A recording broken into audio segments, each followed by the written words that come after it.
Everyone, आज हामी arc म्यापमा नयाँ सेभ फाइलको एट्रिब्युट्सहरु भित्र काम गर्न गइरहेको छौं। त्यसैगरी आज हामी सेभ फाइलमा जियो प्रोसेसिङको टुल्सहरु पनि युज गर्नेवाला छौं। हामी हाम्रो क्लास स्टार्ट गरौँ। सबभन्दा अगाडि हामी क्याटलग खोल्छौं। क्याटलगमा यो ArcGIS अन्डर गएर हामी यहाँ नयाँ सेभ फाइल बनाउँछौं। न्यूमा जाउँ, सेभ फाइलमा जाउँ। हामीले लास्ट क्लासमा सेटलमेन्ट भन्ने सेभ फाइल बनाइसक्यौं। त्यसपछि यसलाई चाहिँ हाउसहोल्ड बनाउँदा अब फेरि एउटै फाइल नेम लिँदैन।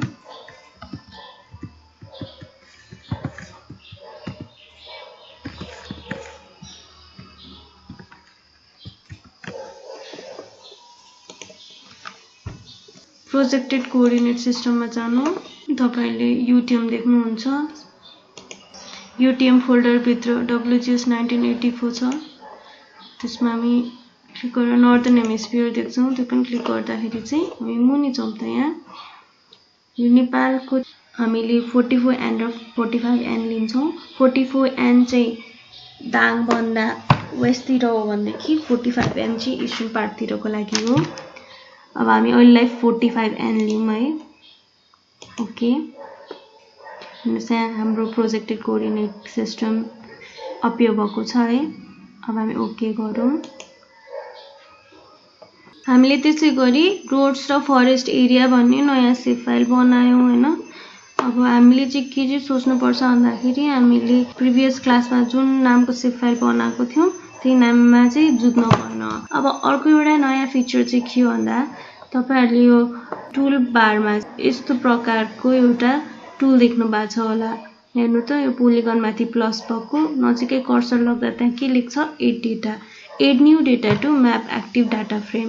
अब हामी जसरी क्याटलगबाट ड्र्याग गरेर हामीले जुन चाहिँ वर्कस्पेसमा ड्रप गर्छौं त्यसको चाहिँ यो एउटा विकल्प पनि भयो हैन। अब एड डेटामा पनि हामीले त्यस्तै गर्न सक्छौं। यहाँ यो ड्रप डाउन मेनुमा जानु त। अब हेर्नुस् त एड डेटा, एड डेटामा चाहिँ यो खोलौं त। यो खोल्दाखेरि तपाईले यहाँ स्टेसन पोइन्ट्सहरु देख्नुभयो। अब GIS खोल्नु त। GIS ACM खोल्यो है। अब यहाँ सेभ फाइल्स भित्र जाउँ अनि हामी नेपाल सेभ फाइल्समा जाउँ। यसमा हामी नेपालको बाउन्ड्री क्लिक गरेर एड गरौँ त। यो पनि वर्कस्पेसमा आयो। यो एकदम सानो आयो मेरोमा चाहिँ। अब हामीले डाटा यसरी नै एड गर्न सक्दो रहेछौं। अब यो एड डेटाको अझ बढी फिचर्सहरु छ। फेरि एड डेटामा जानु त। ड्रप डाउन मेनुमा जानु, एड डेटा गर्नु, यो ब्याक गरौँ है, वन लेभल अप। फेरि अझ ब्याक गरौँ। अब यहाँ हेर्नु त तपाईहरुले एक्सेल पोइन्ट देख्नु भएको छ होला है। एक्सेल पोइन्टमा क्लिक गर्नु त। अब यहाँ फेरि तपाईले के देख्नुहुन्छ बुढी गण्डकी स्टेसन पोइन्ट छ। बुढी गण्डकीमा क्लिक गरौँ एकचोटी। यहाँ हेर्नु बुढी गण्डकी .xls छ है। XLS भनेको चाहिँ जुन चाहिँ हाम्रो रेगुलर वर्कशीट छ त्यो भन्दा अलि डिफरेन्ट फर्मेट हो। किनभनेदेखि हाम्रो रेगुलर वर्कशीटको फर्मेट चाहिँ यो आर्क म्यापले सपोर्ट गर्छ। अब यसमा क्लिक गर्नु। अब एड गर्नु त। शीट 3 देख्छौं हैन। शीट 3 क्लिक गरौँ त। अब एड गरौँ। यहाँ हामीले कुनै पनि म्याप एरियामा देख्यौं त पोइन्ट्स देखेनौं त। यहाँ हेर्नु त टेबल अफ कन्टेन्टमा हामीले शीट 3 देख्यौं। अब शीट 3 मा जानु। यसमा राइट क्लिक गरौँ। राइट क्लिक गरेर डिस्प्ले XY डेटा देख्छौं है। क्लिक गरौँ। त्यसैगरी X फिल्डमा लंगिट्युड राख्दियौं, Y फिल्डमा ल्याटिट्युड अलरेडी नै छ हैन। इन केस यताउता भएको छ भने मिलाउनु पर्छ। X फिल्ड भने लंगिट्युडै भयो, Y फिल्ड भने ल्याटिट्युड भयो। हामीसँग Z फिल्ड छ त छैन। अब यहाँ अलरेडी कोअर्डिनेट सिस्टम चाहिँ ठिकै छ। इन केस छैन भन्दाखेरि हामीले अघि गरे जस्तै प्रोजेक्टेड कोअर्डिनेट सिस्टममा जाने WGS 1984 UTM जोन 45N यो सिलेक्ट गर्ने हैन। अब हामीले ओके गरौँ त। The table you specified does not have an object ID field, so you will not be able to select query or edit the feature in the resulting layer. Okay हैन। मैले चाहिँ FID object ID राखेको थिइन तर के छैन। यहाँ हाम्रो अपियर चाहिँ हुन्छ है। हाम्रो यो शीटको डेटा चाहिँ अपियर भयो। कहाँ गयो त?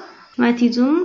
अब यहाँ जुम टु लेयर भनि छ। हेर्नु त कहाँ रहेछ? यो कुनै एउटा ठाउँमा छ है। यो चाहिँ हाम्रो एक्सटेन्ड भन्दा बाहिर गयो है। अब हामीसँग जुन चाहिँ हामीले अहिले एड गराए फाइलहरु छ त्यसलाई रिमुभ गरौँ त। यो शीट नम्बर 3 लाई पनि रिमुभ गर्दियौँ है। नेपाल बाउन्ड्रीलाई पनि डिलिट गरिदियौँ। अब हामीसँग रह्यो सेभ फाइल मात्र। अब यसको हामीले के पनि फिचर बनाएको छैन, त्यसो भएर यसको एट्रिब्युट टेबल चाहिँ खाली हुन्छ है। अब हामी चाहिँ के गर्न सक्छौं, फेरि एड डेटाको एउटा फिचर हेरौँ त। ड्रप डाउन मेनुमा जाउँ, यहाँ एड बेस म्याप पनि छ। यसले चाहिँ बेस म्यापहरु हाम्रो डाटा फ्रेममा कि त वर्किङ एरियामा हाल्न मद्दत गर्छ। अब एड बेस म्याप थिचौं त। भेरियस अप्सन तपाईहरुको आयो नि है। एउटा इमेजरी भयो, यो चाहिँ इमेजरी भनेको जस्तो सैटेलाइट इमेज भयो हैन। त्यसैगरी इमेजरी विथ लेबल्स, त्यो इमेजमा स्ट्रीटको नामहरु हुन्छ यसमा चाहिँ। त्यसैगरी टोपोग्राफी भयो, डार्क ग्रे क्यानभास भयो, लाइट ग्रे क्यानभास भयो, टेरेन विथ लेबल्स भयो, ओशन भयो, नेशनल जियोग्राफी भयो हैन, ओपन स्ट्रीट म्याप भयो। यस प्रकारको विभिन्न बेस म्याप चाहिँ हामी आफ्नो वर्किङ एरियामा राखेर त्यसलाई रेफरेन्स मानेर काम गर्न सक्छौं। अब हामी अहिलेको लागि चाहिँ इमेजरी विथ लेबल्स राखौं त। हामीले यो बेस म्याप राखेपछि हाम्रो प्रोसेसिङ चाहिँ अलि ढिला हुन्छ है। हामीले यो बेस म्याप हाम्रो कम्प्युटर नेटमा कनेक्टेड छ भने मात्र पाउँछौं, नभए चाहिँ हाम्रो वर्कस्पेसमा बेस म्याप अपियर हुँदैन। अब हामी यसलाई जुम इन गर्दै जाउँ त। ल मैले काठमाडौँमा जुम इन गरे। यो बेस म्यापको मेन इम्पोर्टेन्स चाहिँ के हो भन्दाखेरि हामीले यो जुन इमेजरी देख्छौं नि त्यसैलाई चाहिँ हामीले ट्रेस गर्दै हाम्रो नयाँ सेभ फाइल बनाउन सक्छौं। अब हामीसँग हाउसहोल्ड रोड्स फरेस्ट छ हैन। हामी एउटा नयाँ सेभ फाइल बनाउँ त। त्यसको लागि हामीले यहाँ न्यू बनाऊ सेभ फाइल। यो चाहिँ बाउन्ड्री के हुन्छ त, पोलिगन हुन्छ हैन। कोर्डिनेट सिस्टम यहाँ अलरेडी फेभरेट्समै छ, हामीले खासमा यही नै खोज्छौं नि हैन। ओके गर्नु त। यहाँ हेर्नुस् प्रोजेक्टेड कोर्डिनेट सिस्टम आयो, जियोग्राफिक कोर्डिनेट सिस्टम पनि आयो है। ओके, जुन चाहिँ हाम्रो यो बाउन्ड्री छ हैन, यसलाई हामीले ट्रेस गर्न पर्यो। त्यसको लागि के गर्ने त, हामी हिजो भने जस्तै एडिटर टुलबारमा जाने, यहाँ क्रिएट फिचर भन्ने एडिटर स्टार्ट एडिटिङ गर्ने। क्रिएट फिचरमा जाउँ, कुन चाहिँ सेलेक्ट गर्नु पर्यो हामीलाई, बाउन्ड्री है, बाउन्ड्री पोलिगन। अब यो बाउन्ड्री लाइन देखेछौं, यसैमाथि ट्रेस गर्दै जाउँ त। हेर्नुस् त यहाँ छुट्टै एउटा पोलिगन बन्यो। हामीलाई त खासमा यो पुरै शेपको एउटा पोलिगन बनाउनु पर्छ नि। तर केही टेन्सन लिनु पर्दैन। यहाँ हामीले यो दुईटैलाई जियो प्रोसेसिङको टुलको माध्यमबाट चाहिँ मर्ज गर्न सक्छौं। लास्टमा हामी डबल क्लिक गर्छौं, हाम्रो यो बाउन्ड्री लाइनको एउटा सेभ फाइल बन्यो। तर हाम्रो यो सबै त मर्ज भएको छ त छैन। त्यसको हामी जियो प्रोसेसिङ अन्डर जाउँ, यहाँ डिजल्भ भन्ने टुल्स हुन्छ, त्यसमा चाहिँ इनपुट फिचर्समा जाउँ। त्यसमा हामीले बाउन्ड्री देख्न सक्छौं। बाउन्ड्री नै हो नि हामीले मर्ज गर्ने। त्यसपछि यहाँ डिजल्भ फिल्डमा हामी जतिवटा फिल्ड छ त्यसमा क्लिक लगाइदिउँ। यहाँ कुनै सेक्युरिटी वार्निङ आउँछ नि, यस थिचौं है, आईडी गरौँ। अब ओके गरौँ त। एउटा नयाँ पोलिगन अपियर भयो। यो पोलिगनले चाहिँ सबै यो जुन हामीसँग थियो पोलिगन त्यो सबैलाई डिजल्भ गरेर अब यो एउटा पोलिगन भयो। अब यहाँ हामी राइट क्लिक गरेर एट्रिब्युट टेबल हेरौँ त। यहाँ पोलिगन एउटा पोलिगन छ जसको यो 1 छ एफआईडी। हेर्नुस् यहाँ सेप लेन्थ र सेप एरिया पनि यहाँ दिएको छ। अब हामीले पोलिगन बनाएर कसरी डिजल्भ गर्ने अनि बुझ्यौं नि है। अब चाहिँ हामी अरु सेभ फाइलहरुमा काम गर्छौं। अब सबैभन्दा अगाडि हामीले यो बाउन्ड्री डिजल्भलाई चाहिँ अहिलेलाई रिमुभ गरिदिउँ है। अब यो बाउन्ड्री छ नि, यो पनि रिमुभ गरौँ। अब हामीले बाउन्ड्री लाइन रिमुभ गरिसकेपछि यहाँ एउटा नयाँ सेभ फाइल बनाऊ जुन चाहिँ सिटी हो है। New save file city. Feature type सिटीको के हुन्छ, पोइन्ट। एडिट, हामी यहाँ फेरि प्रोजेक्टेड कोर्डिनेट सिस्टममा जान्छौं, युटीएममा जान्छौं, WGS 1984 मा जान्छौं, नर्दर्न हेमिस्फियरमा जान्छौं। नर्दर्न हेमिस्फियर किनभनेदेखि हाम्रो कन्ट्री कहाँ छ, नर्दर्न हेमिस्फियरमा छ हैन। अब हामी यहाँ यो बागमतीतिर हो भन्दै थियो, ईस्टर्न एरिया भयो हैन। त्यसपछि हामीले 45N मा जान्छौं। ओके, हाम्रो कोर्डिनेट स्पेशल रेफरेन्स आयो, हामी ओके थिच्छौं। यहाँ हाम्रो बेस म्यापको थ्रुबाट हामीले सिटी ट्रेस गर्छौं हैन। त्यसको लागि हामी के गर्नु पर्यो, एडिटरमा जानु पर्यो, स्टार्ट एडिटिङ गर्नु पर्यो, यहाँ क्रिएट फिचरमा जानु पर्यो। हेर्नुस् त यहाँ सिटी आयो है। अब यो सिटीमा क्लिक गरौँ, कन्स्ट्रक्सन टुलमा पोइन्ट्स ल्याउँ। अब हामी डाटा फ्रेममा भएको जति मेजर सिटीलाई क्लिक गर्दै जाउँ त।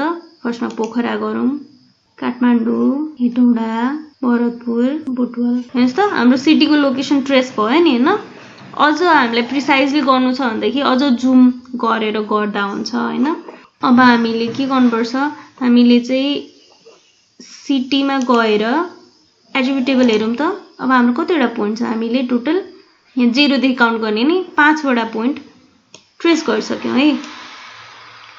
यो पोइन्ट्सहरुको नाम राख्नु पर्यो, किनभनेदेखि हेर्नुस् त यहाँ त जस्ट पोइन्ट्स मात्र छ। त्यसको लागि हामीले के गर्नुपर्छ त, सबैभन्दा अगाडि एउटा फिल्ड एड गर्नुपर्छ। फिल्ड एड गर्न के गर्नुपर्छ, एडिटर बन्द गर्नुपर्छ है। पहिला सेभ एडिट्स गरौँ, अब स्टप एडिटिङ गरौँ।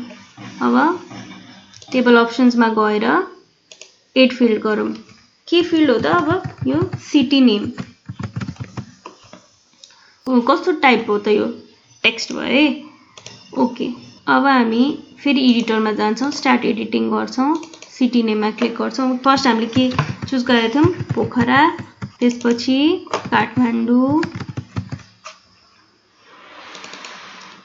पछि हेटौडा र बुटवल। हाम्रो एडिट सेभ गरौँ। हेर्नुस् त हामीले जुन ठाउँमा ट्रेस गरेका थियौँ त्यो ठाउँको नामहरू पनि दियौँ नि हैन।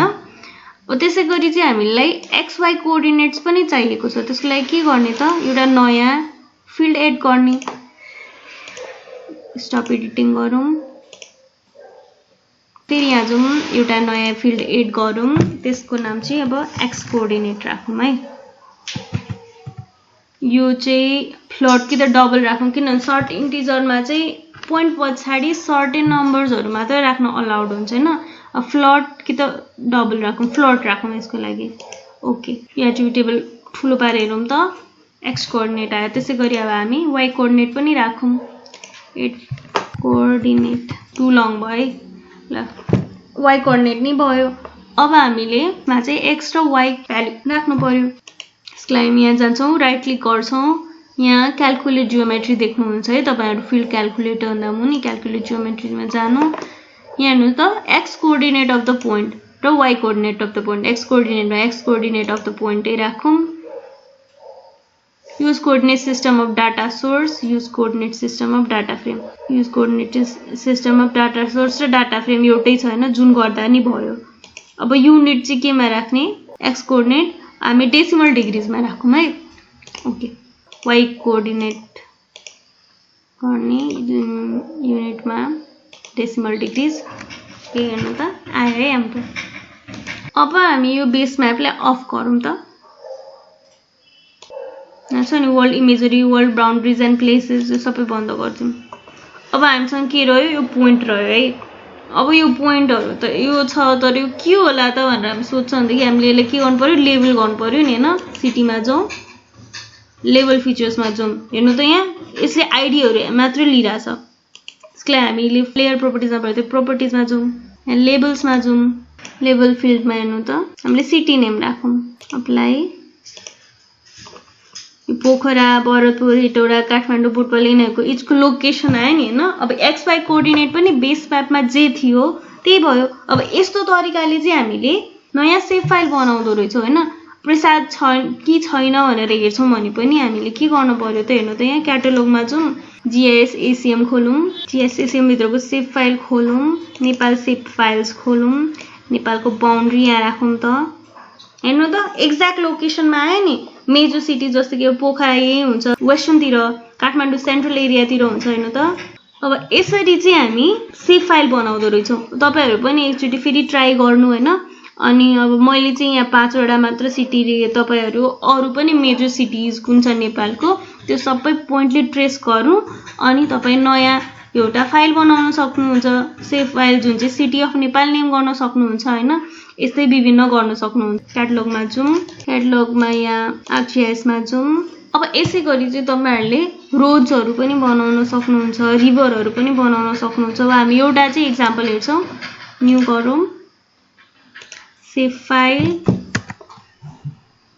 रिभर, फिचर टाइप के हुन्छ त रिभरको पोलिलाइन हुन्छ नि। कोर्डिनेट सिस्टम हेरौँ, यहाँ अलरेडी फेभरेट्समै छ, हामीले धेरै युज गरे फेभरेट्समै आयो है यो। सरी यो तर 44 हो, हामीले 45 गर्नुपर्छ प्रोजेक्ट कोर्डिनेट सिस्टम।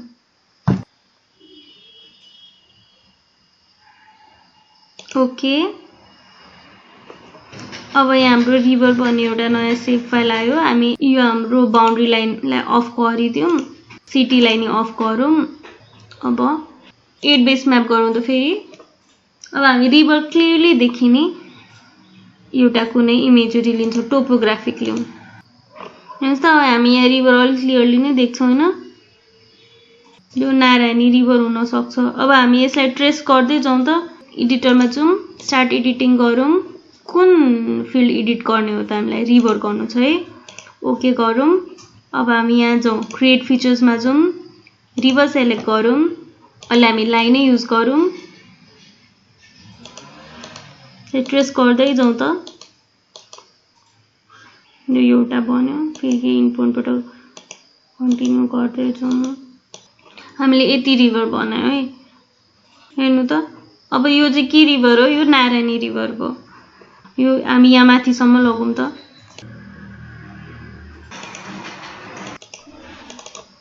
हामी यतिसम्म चाहिँ नारायणी बनाउँछौँ। यताबाट बागमती रिभर आइरहेको छ, बागमती बनाउँछौँ। अब हामीले यसरी चाहिँ रिभर ट्रेस गर्न सक्छौँ। वर्ल्ड टोपोग्राफी म्याप बन्द गरिदिउँ त। हेर्नुस् हाम्रो रिभर ट्रेस भयो। यो हामीले नारायणी भन्यो, यो बागमती हैन। हामी यसको हाम्रो रिभरमा एट्रिब्युट टेबलमा जाउँ त। हामीले 4 वटा पोलिलाइन बनायो। त्यसमा यो 3टा चाहिँ हामीले नारायणीको बनायो, यो चाहिँ बागमतीको बनायो हैन। अब हामीले चाहिँ यो 3टा लाइन मात्र डिजल्भ गर्नु पर्यो, किन भन्दाखेरि यो नारायणको त एउटै भयो अनि बागमती चाहिँ डिजल्भ गर्नु भने त्यसको लागि के गर्ने? हामी सेलेक्ट फिचर्समा जाउँ, सेलेक्ट बाइ ल्यासो गरौँ है, कुन कुन मात्र सेलेक्ट हुन्छ। यो मात्र सेलेक्ट भयो। अब यो सब डिजल्भ गर्नु पर्यो। के गर्नु पर्यो त? जियो प्रोसेसिङमा जाउँ, डिजल्भमा जाउँ, इनपुट फिचरमा जाउँ। इनपुट फिचर के हो त? रिभर हो है। रिभरमा पनि एफआइडी आइडी दुटै डिजल्भ गरिदिउँ। ओके, हेर्नुस् त रिभर डिजल्भ भयो नि हैन। अब यो खोलौँ त, ओपन एट्रिब्युट टेबल। यो सबै डेटाहरु भने एउटैमा डिजल्भ भयो। अब त्यसै गरी हामी यहाँ रिभरमा जान्छौँ। यो डिफरेन्ट छ, 4 वटा पोलिलाइन छ। अब हामीलाई यो बागमती भन्ने रिभर र यो नारायणी रिभर चाहिँ एउटै सेभ फाइल अन्तर्गत चाहियो, तर नाम चाहिँ डिफरेन्ट हुने भयो हैन। अब हामीले डिजल्भ गर्यौं भनेदेखि त यो दुईटै नारायणी नै हुने भयो। हामीलाई एउटा बागमती एउटा नारायणी चाहिएको छ भने के गर्नुपर्छ त? पहिला सुरु हामीले यसलाई सेलेक्ट गर्नु पर्यो। हामीले बागमतीलाई सेलेक्ट गर्यौं। अब रिभरमा जाउँ, रिभरमा चाहिँ हेर्नुस् सेलेक्सन भयो। सेलेक्सनमा make create layer from selected feature. हामीले यसरी पनि डेटाबाट एक्सपोर्ट नगरिकन नयाँ लेयर चाहिँ यसरी पनि बनाउन सक्छौं। यो सेलेक्ट भयो। अब यो सेलेक्ट भएकोलाई चाहिँ हामी यहाँ रिनेम गरेर बागमती पनि लेख्न सक्छौं है। बागमती भयो। अब यो रिभर डिजल्भलाई चाहिँ के लेख्न सक्छ हामी? नारायणी भयो। अब हामीले यो दुईटालाई मर्ज गरेर एउटै सेभ फाइल बनाउनु पर्यो, सो दैट हामीले कुनै पनि म्यापमा त्यो सेभ फाइल राख्यौं भनेदेखि त्यसले अथेन्टिक रिजल्ट दियोस्। अब हामीले के गर्नु पर्यो त हैन त? जियो प्रोसेसिङमा जाउँ। अब हामी यहाँ मर्ज भन्ने अप्सन देख्छौं। मर्ज भन्ने अप्सनलाई क्लिक गरौँ। यहाँ चाहिँ हामी अब इनपुट डेटा सेटमा जाउँ। हेर्नुस् हामीले के मर्ज गर्नुपर्छ त? नारायणी हैन अनि बागमती। अब हामी ओके थिच्दिउँ। अब रिभर डिजल्भ मर्ज 1 आयो नि। यसलाई हामी रिभर सेभ फाइल भनेर नेम गरिदिउँ। अब यो बाँकी सबै बन्द गरिदिउँ त। हेर्नुहोस् यो दुईटै एउटै कलर आए, तर यो दुईटै एउटै भयो त। ओपन एट्रिब्युट टेबल हेरौँ, हेर्नु त यहाँ दुईटा पोली लाइन छ। एउटा के रहेछ नारायणी रहेछ, अर्को चाहिँ बागमती रहेछ हैन। यहाँ हेर्नुहोस् लामो लेन्थ भएको नारायणी भयो, अलिक छोटो लेन्थ भएको बागमती भयो। अब हामीले यसलाई नेम गर्नु पर्यो। अब हामी अघि जस्तै गरौँ त, स्टप एडिटिङ गरौँ। Do you want to save the edits? Yes. यहाँ जाउँ, एड फिल्ड गरौँ, रिभर नेम टाइप के हो? टेक्स्ट है। ओके, स्टार्ट एडिटिङ गरौँ। कुन फाइलमा एडिट गर्ने हो त? रिभर सेभ फाइलमा है। ओके, के हो? फर्स्ट नारायणी, अर्को बागमती। अब एडिटरमा जाने, सेभ एडिट्स गरिदिउँ। अब बन्द गरौँ। अब हामी यिनीहरूलाई लेबल गरौँ त। लेबल फिचर, फेरि आइडी नै आएको छ यसमा। लेयर प्रोपर्टीमा गएर हामीले लेबल नेम चेन्ज गरेपछि यो नारायणी रिभर रहेछ, यो बागमती रिभर रहेछ। हामीले नयाँ सेभ फाइल क्रिएट गर्यौँ नि हैन, जुन चाहिँ रिभरको सेभ फाइल भयो। अब हामीलाई बेस म्यापबाट चाहिँ कसरी ट्रेस गर्ने कुरा आयो नि है। अब फेरि हामी बाउन्ड्री लाइन हामी ओपन गरौँ, जुम टु लेयर गरौँ। हाम्रो नारायणी र बागमती, यो नारायणी भयो, यो बागमती भयो है। त्यसै गरी अब सिटी हेरौँ त। मेजर सिटीहरू पनि देख्यौँ नि हामीले है, हेटौडा, काठमाडौँ, पोखरा, भरतपुर, बुटवल। हेर्नु त कुन लोकेसनमा रहेछ अब थाहा भयो। यो चाहिँ मैले तपाईहरुलाई सानो बनाए, तपाईहरु नि आफै धेरै सिटीहरू ट्रेस गरेर हेर्नुस्। त्यसै गरी रिभर्सहरू पनि धेरै ट्रेस गरेर हेर्नुस्। अनि तपाईहरु आफै आफ्नो लागि एउटा नयाँ सेभ फाइल बनाउनुहुन्छ।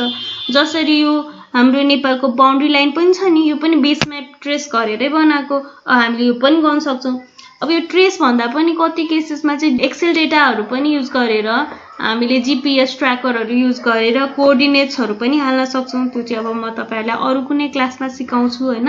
अब आज हामीले चाहिँ डाटा नयाँ कसरी एड गर्ने, त्यसैगरी बेस म्यापहरू कसरी राख्ने, कस्तो कस्तो प्रकारको बेस म्याप हुन्छ, त्यसैगरी हामीले कुनै पनि बेस म्यापबाट कसरी पोइन्ट्स तथा लाइनहरू भएर ट्रेस गर्ने, त्यसैगरी जियो प्रोसेसिङ अन्तर्गतको टुल्सहरू चाहिँ कसरी युज गर्ने, त्यो कुराहरू केही मात्रामा सिक्यौं। अब अर्को क्लासमा हामी यो जियो प्रोसेसिङको कुरा अझ डिटेलमा सिक्छौं। त्यसको लागि तपाईहरु आजको फाइल चाहिँ सेभ गर्नु होला है। यहाँ फाइलमा जानु अनि सेभ एजमा जानु। तपाईलाई कुन फोल्डर फिजिबल हुन्छ? मलाई जीआईएस एसीएम नै ठीक लाग्छ हैन। तपाईहरुलाई जुन चाहिँ डिजायर्ड लोकेसन हो त्यो लोकेसनमा तपाईले आर्क म्यापको डकुमेन्टहरु सेभ गर्न सक्नुहुन्छ। सेभ गर्नु अनि हामी अर्को क्लासमा चाहिँ यो जियो प्रोसेसिङको टुल्सको फर्दर इन्फर्मेसनहरु दिनेछौं। अनि त्यसैगरी जियो रेफरेन्सिङ पनि सिक्नेछौं। आजको लागि यति गर्नु है। ल, थ्यांक यू।